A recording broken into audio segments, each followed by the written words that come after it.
अस्सलाम वालेकुम नाजरीन, मैं हूं आपका मेज़बान असगर अली और आप देख रहे हैं असगर अली स्पीक्स।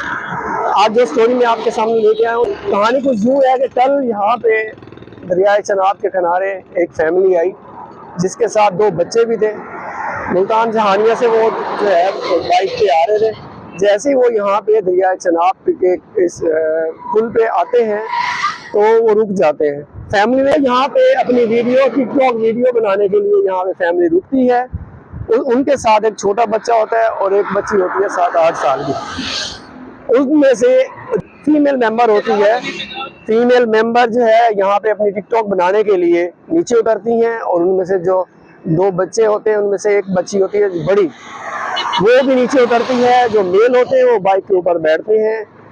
फीमेल जो है वो यहाँ पे आती है, यहाँ पे इस पुल के जो किनारा है यहाँ पे वो बैठती है और बच्ची जो है वो यहाँ पे नीचे खड़ी होकर उसकी वीडियो बनाती है। होता है कुछ वीडियो बनाने के लिए यहाँ पे बैठती है और थोड़ा सा वो अनबैलेंस होती है जिसकी वजह से वो इस दरिया में गिर जाती है। जैसे ही वो गिरती है बच्ची मेल को बताती है कि खाला जो है वो दरिया में गिर गई है।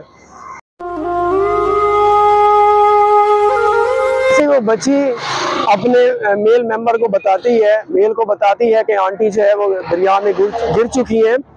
वो रेस्क्यू को जो है मौके पर फ़ोन करता है। रेस्क्यू की जो टीमें हैं वो मौके पर पहुंचती हैं।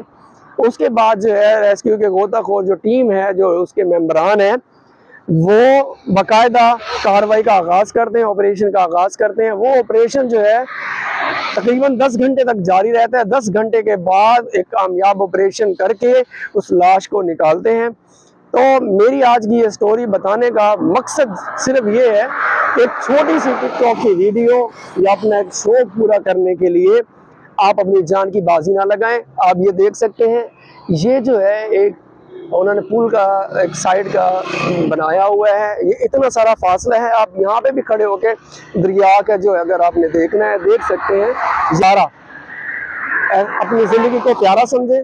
हर काम गवर्नमेंट ने नहीं करना, कुछ हमने भी करना है, कुछ हमारी भी जिम्मेदारियाँ हैं। आप जो है अपनी कीमती जान का जो है खुद आप नुकसान कर रहे हैं। आपसे मेरी रिक्वेस्ट है कि बस आएँ, आप सैर करें, लेकिन एक हद में रहकर।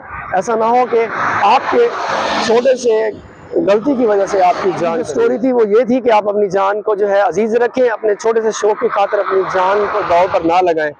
आज की कहानी यहीं पे इख्तिताम होती है। इंशाल्लाह मिलते हैं अपनी नई कहानी या इंटरव्यू के साथ। तब तक इजाज़त दीजिए। अल्लाह।